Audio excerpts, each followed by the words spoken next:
मध्य प्रदेश का छतरपुर इलाका है जहां पे झंझर नाम का एक जंगल लगता है। इसी छतरपुर में रहने वाली एक साक्षी नाम की लड़की है और एक मोनू नाम का लड़का है। ये दोनों ही पढ़ाई करते हैं, स्टूडेंट हैं और बीएससी फाइनल ईयर के ये दोनों स्टूडेंट हैं। ये दोनों ही पढ़ने के दौरान आपस में संपर्क में आते हैं। धीरे धीरे पहचान आगे बढ़ती है और दोनों को ही एक दूसरे से प्यार हो जाता है। अब दोनों ही अलग अलग जाति बिरादरी के थे, दोनों एक दूसरे से प्यार करते थे और प्यार करने का जो सिलसिला है वो जब धीरे धीरे आगे बढ़ता है तो वो दोनों ही अपने परिवार वालों से छुप छुप कर मिलना भी शुरू कर देते हैं। अब जब ये दोनों ही छुप छुप कर मिलते थे तो ये ऐसा जगह ढूंढते थे जो एकांत हो, वहीं पे ये मिलते थे, कुछ देर वक्त बिताते थे और फिर अपने अपने घर चले जाते थे। क्योंकि ये दोनों पढ़ाई कर रहे थे इसलिए ये दोनों अभी शादी करना नहीं चाहते थे। इसी कारण साक्षी और मोनू जो हैं वो तरह तरह की नई जगहें ढूंढने लगते थे और ढूंढा करते थे जहां पे वो आसानी से मिल सकते थे, उन्हें कोई परेशान करने वाला ना हो। कई बार वो होटल में भी मिलने की कोशिश करते थे, लेकिन होटल में आईडी वगैरह दी जाती है और वहां पे पहचान जो है वो जग जाहिर हो सकता है। इस वजह से वो होटल में मिलने की बजाय कुछ ऐसा सुनसान इलाका ढूंढते थे जहां पे उन्हें कोई आईडी न देना पड़े।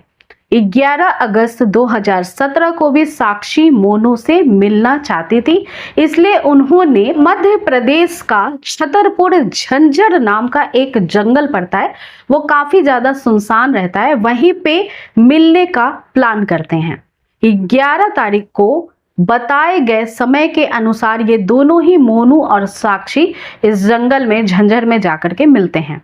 जब ये दोनों मिलते हैं थोड़े वक्त तक कुछ इधर उधर की बातें करते हैं और बात जब धीरे धीरे आगे बढ़ती है तो दोनों की नजदीकियां बढ़ने लग जाती हैं और दोनों ही एक दूसरे की तरफ आकर्षित होने लगते हैं और आकर्षित होते होते कुछ ऐसी अवस्था में आ जाते हैं जो आपत्तिजनक होती है।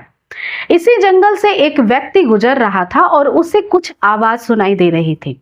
जब उसे एक लड़की की आवाज सुनाई देती है तो वो तुरंत ही उस दिशा में जाता है जहां से वो आवाज आ रही थी। वो छुपकर दूर से जब देखता है तो उसे एक लड़का और लड़की दिखाई देते हैं जो कि आपत्तिजनक स्थिति में थे। वो तुरंत ही कुछ समय उन्हें देखता है और फिर वहां से वो जहां काम करता था वहां चला जाता है। जब वो जिस जगह काम करता था वहां पहुंचता है तो वहां पे जाकर अपने मालिक को ये बताता है कि मैं जिस जंगल के रास्ते आता हूं वहां पे पता नहीं कैसे कैसे लड़के लड़की आ रहे हैं और काफी अजीब अजीब हरकतें कर रहे हैं। मैंने कुछ वक्त के लिए उनको देखा, लेकिन उसी हालत में उसे छोड़कर मैं यहाँ आ गया। जैसे ही अब इस अनजान व्यक्ति का जो मालिक होता है वो ये सारी बातें सुनता है, वो तुरंत ही एक लाठी, एक डंडा उठाता है और अपने नौकर को देता है और एक कुल्हाड़ी उठाकर खुद अपने हाथ में रख लेता है। चलते वो कुछ चीजें अपने पॉकेट में डालता है और सीधे बताए गए उसी जंगल के झंझर के उसी स्थान पे पहुंच जाता है जहां पे वो लड़का लड़की थे। अब वो लड़का लड़की इस वक्त भी उसी आपत्तिजनक अवस्था में थे। ये देखते हुए ही कुछ ऐसा होता है उस मालिक और नौकर के द्वारा कि वो लड़का और लड़की वापस घर पहुंचते ही नहीं है और वो 11 अगस्त 2017 से गायब हो जाते हैं। अब जब परिवार के लोग, अब ये दोनों ही बच्चे जब घर पे शाम हो जाते हैं, शाम से रात हो जाती है और पहुंचते नहीं है, तब साक्षी और मोनू के परिवार वाले घबरा जाते हैं। साक्षी के परिवार में, क्योंकि वो छतरपुर में अपने चाची के घर रहती थी, तो चाचा चाची और उनके बच्चे थे। चाची घबराती है और फिर वो साक्षी के माता पिता को ये बात बताती है। कुछ ना कुछ भनक और आभास परिवार वालों को पहले से ही था कि साक्षी मोनू नाम के लड़के के एक संपर्क में है, जिसकी वजह से जब रात गुजर जाती है तब परिवार वाले इकट्ठा होकर साक्षी को ढूंढने की कोशिश करने लगते हैं। ये पूरी कवायद जब शुरू होती है मोनू के घर पे, जब पूरे साक्षी के परिवार वाले पहुंच जाते हैं, तब मोनू के घर पे भी ये जब परिस्थिति देखते हैं कि मोनू भी गायब है, तब ये सारे ही परिवार वाले थोड़े सहम जाते हैं। इनके मन में तरह तरह की भावनाएं आने लगती हैं। इन्हें लगता है कि साक्षी और मोनू अलग अलग जाति बिरादरी के थे, तो क्या ये प्यार करने की वजह से ये भाग कर शादी करने के उद्देश्य से घर से निकले? इस असमंजस में ये पुलिस में जाकर के थाने पे कंप्लेन करते ही नहीं है। ये पहले सोचते हैं कि वो खुद उन दोनों बच्चे को ढूंढेंगे और इसमें वो पहला, दूसरा, तीसरा दिन करते करते पूरे 15 दिन जब पूरे हो जाते हैं, उसके बाद जाकर के ये पुलिस में कंप्लेन दर्ज करवाते हैं। साक्षी और मोनू परिवार वाले को मिल नहीं रहे थे और उधर जो जंगल में वो आपत्तिजनक अवस्था में थे, जब वहां पे 2 व्यक्ति उनके पास आए थे कुल्हाड़ी और डंडे लेकर के, तो उसी जगह पे 15 दिन के बाद एक किसान जो है वो अपने काम को करता हुआ वहां से जंगल के रास्ते निकल रहा था। जब वो जंगल के रास्ते निकल रहा था तो एक कुत्ता एक हड्डी मुंह में दबाए हुए वहां से गुजर रहा था। उस हड्डी को देखते ही उस किसान की आंखें चौंधिया जाती है, क्योंकि वो हड्डी कोई आम हड्डी नहीं थी, किसी जानवर की नहीं थी, वो एक इंसानी हाथ था और कंकाल का शक्ल ले चुका था। इसके बाद जैसे ही वो किसान ये पूरा भयानक दृश्य देखता है, वहां से तुरंत भागता है नजदीकी पुलिस थाने और वहां जाकर के पुलिस को बताता है कि जंगल में एक कुत्ता इंसानी हड्डी लिए हुए घूम रहा है। अब बताए गए उसी जगह पे पुलिस की एक टीम आती है छानबीन करने के लिए, और जब वो छानबीन करने आती है तो 200 किलोमीटर के दायरे को पूरा छानबीन किया जाता है और वहां पे कई सारे कंकाली हड्डी मिलते हैं। अब पुलिस ये सारी हड्डियां जो हैं वो बरामद कर लेती है और जहां पे जो ज्यादा अवशेष दिखाई दे रहे थे एक इंसानी हड्डियों के, वहां से 2 कॉन्डम भी मिलता है। ये यूज किया हुआ कॉन्डम था, इसके साथ ही कुछ पॉइजनस चीजें थी, इसके साथ ही एक बैग था, लड़की के कपड़े थे, लड़के का कपड़ा था, इसके साथ ही सैंडल बरामद होता है और साथ ही कुछ बॉटल भी पानी के बरामद किए जाते हैं।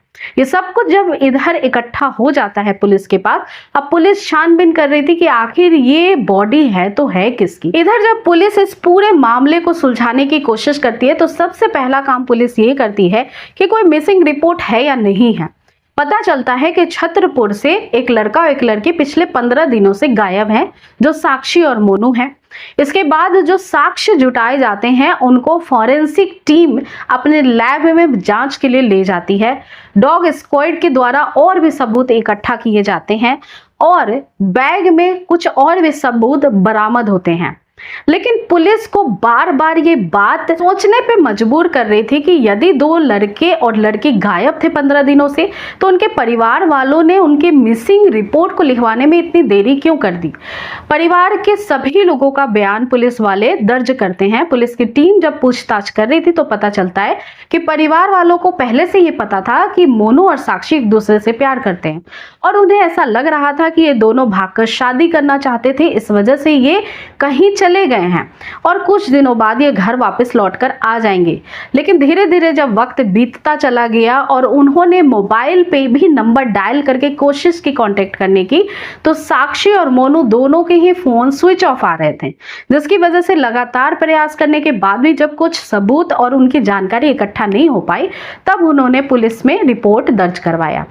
अब इसी बिहाफ पे जो परिवार के सभी सदस्य थे उनका बयान बिल्कुल एक जैसा था, तो पुलिस का शक परिवार वालों के तरफ से थोड़ा कम हो जाता है, क्योंकि प्रथम दृश्य में पुलिस को यही लग रहा था कि ये पूरा मामला जो है ये मर्डर मिस्ट्री शायद हो सकता है कि कई बार जो है ऑनर किलिंग का भी शक्ल ले लेती है। लेकिन अब पुलिस निश्चिंत हो चुकी थी कि परिवार वालों की तरफ से ऐसा कुछ भी नहीं दिखाई दे रहा है, ना ही कोई सबूत मिल पा रहे हैं। अब डीएनए रिपोर्ट की इंतजार में पुलिस बैठी थी।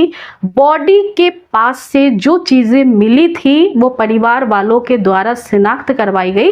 कपड़ों के और सामान के बिहाफ पे परिवार वालों ने ये सुनिश्चित किया कि ये साक्षी और मोनू के ही कपड़े हैं और ये सारा सामान भी जो है वो उसका ही है। डीएनए रिपोर्ट जब परिवार वालों के साथ मैच कराया गया तो ये पूरा पक्का प्रमाण हो गया कि ये साक्षी और मोनू की ही हत्या का मामला है। हत्या का मामला इसलिए कि परिवार वालों का कुछ इसमें हाथ कहीं से कहीं तक दिखाई नहीं दे रहा था। पुलिस को कुछ बातें और भी ज्यादा परेशान कर रही थी कि यदि सारा सामान इकट्ठा एक जगह मिल रहा है तो जो बैग मिला है, उसके अंदर जो पर्स मिला है इसमें एटीएम कार्ड नहीं है, मोबाइल भी मिसिंग है और जो जरूरी जो डॉक्यूमेंट्स थे, जो पैन कार्ड था, जो आधार कार्ड था, वो भी सब कुछ मिसिंग था।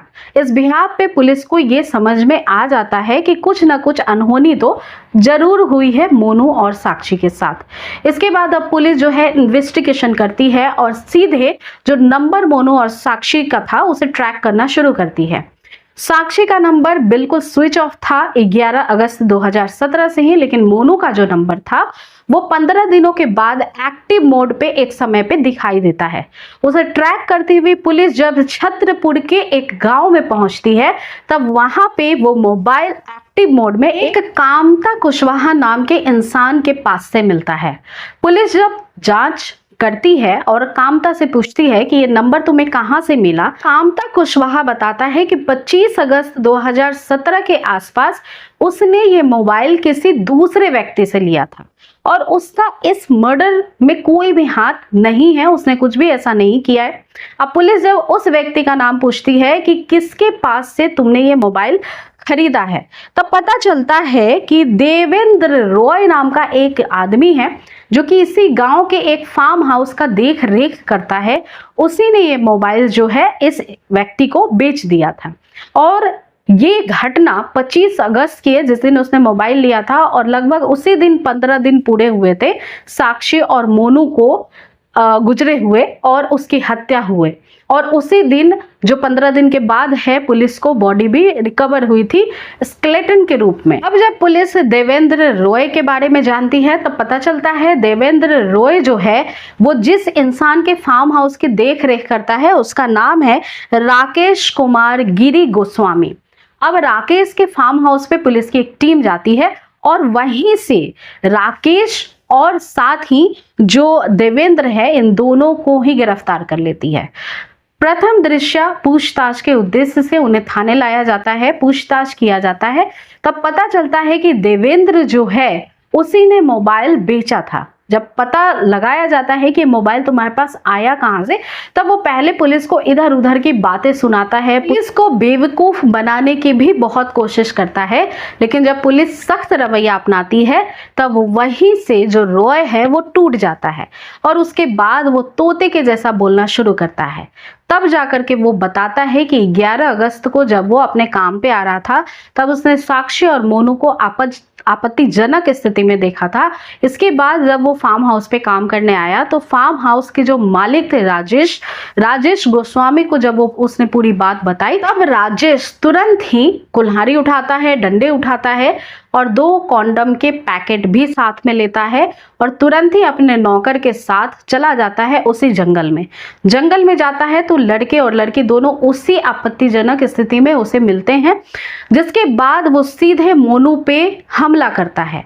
जैसे ही डंडे का एक वार मोनू के सर पे होता है, मोनू बेतहासा वहीं पे गिर जाता है और जैसे ही गिरता है वो अब इस लायक नहीं था कि वो कुछ पूछ सके क्योंकि वो बेसुध हो जाता है और काफी ज्यादा उसको चोट लगती है। इसके बाद लड़की जो होती है वो डर जाती है, घबरा जाती है, गिड़गिड़ाने लगती है और उसे समझ नहीं आता है ऐसा हो क्या रहा था, कौन है ये लोग। उसके बाद जो राकेश है वो अब लड़की को डराता है, धमकाता है, उसके साथ वो अश्लील हरकत करना शुरू करता है और उसके साथ संबंध भी बनाता है। राकेश संबंध जैसे तैसे जैसी मर्जी था वो उस लड़की के साथ कर रहा था। लड़की वहां से कैसे भी निकलने की कोशिश करना चाह रही थी लेकिन वो कुछ कर नहीं पा रही थी क्योंकि राकेश का जो नौकर होता है रॉय वो कुल्हाड़ी लिए हुए साइड में ही खड़ा था और वो ये धमकी दे रहा था कि अगर उसने आवाज निकाली तो उसका हश्र भी इस मोनू के लड़के के जैसा ही होगा। इसके बाद राकेश का जब दिल भर जाता है तब उसका नौकर रॉय भी उस लड़की के साथ वही करता है जो उसका मालिक कर रहा था। जब दोनों ही पूरी तरह से संतुष्ट हो जाते हैं, जो उन्हें करना था, जो भी वो घटिया काम उस लड़की के साथ कर रहे थे और करना चाहते थे, वो जब कंप्लीट हो जाता है उनका, उसके बाद राकेश जो है वो अपने नौकर को कहता है तुरंत ही फार्म हाउस पे जाओ, बताए गए एक जगह से एक पॉइजनस टाइप की कुछ चीज होती है उसे लाने को कहता है जिसे पीने से इंसान की जीवन लीला समाप्त हो सकती है। ऐसा कुछ वो केमिकल होता है, उसे लेकर के आता है। पानी में घोलता है और दोनों ही मोनू को और साक्षी को जबरदस्ती पिला देता है। इसके बाद वो वहीं खड़ा रहता है जब तक कि इन दोनों लड़के लड़की की जो है जीवन लीला समाप्त ना हो जाए। जब ये दोनों ही बेसुध हो जाते हैं और इनके सांसें थम जाती हैं, उसके बाद ये दोनों ही अब उसके सामान के अंदर से, पर्स के अंदर से पैसे निकालते हैं, एटीएम निकालते हैं और जरूरी कुछ डॉक्यूमेंट्स थे वो भी अपने साथ ले लेते हैं और वहां से सीधे फरार हो जाते हैं, उन दोनों को वैसे ही छोड़कर। इन्हें लग रहा था कि इनका जो कुकर्म है वो सामने आएगा ही नहीं। ये जो इंसान के शकल में भेड़िए थे, जो हवस के इतने बड़े खतरनाक साजिश को अंजाम तक पहुंचा चुके थे, इन्हें लग रहा था कि ये पुलिस के आंख में भी धूल झोंक देंगे। लेकिन 15 दिनों के बाद जब पुलिस इन्हें पकड़ती है तब जाकर के ये पूरा मामला खुलता है और ये देश प्रदेश को चौंका कर रख देता है। एक लड़का और एक लड़की का एक गलत कदम उठाना, एक ऐसे जगह पे जाना जो काफी सुनसान था, जहां पे उनकी चीख पुकार कोई सुन नहीं सकता था, उस जगह का फायदा उठाते हुए इन दोनों आरोपियों ने जो कुकर्म किया था, इसके लिए इन दोनों को पकड़ के इनकी डीएनए रिपोर्ट के द्वारा जब पूरे साक्ष्य और सबूत पुख्ता रूप से पुलिस जुटा लेती है, तब इनको गिरफ्तार करके जेल भेज दिया जाता है। डीएनए रिपोर्ट जो कॉन्डोम मिले थे उसमें जो कुछ साक्ष्य थे और जो ये आरोपी मिले थे उनके डीएनए के सैंपल से मैच करवाया जाता है, तो ये पूरा मामला तुरंत खुल जाता है और ये दोनों ही आरोपी अपना जुर्म भी कबूल कर लेते हैं। इसके बाद अदालत में ये पूरा मामला 3 सालों तक चलता है। 30 दिसंबर 2022 का वो दिन होता है जब लोअर कोर्ट से एक फैसला आता है जो काफी ज्यादा ऐतिहासिक होता है। इस फैसले में जज साहब ने ये एक सजा सुनाई थी कि इन दोनों ही आरोपियों का जो कुकर्म है वो इतना ज्यादा भयानक है कि इन्हें डबल लाइफ इम्प्रिजमेंट का जो एक कड़ा सजा है, पनिशमेंट है, वो दिया जाए।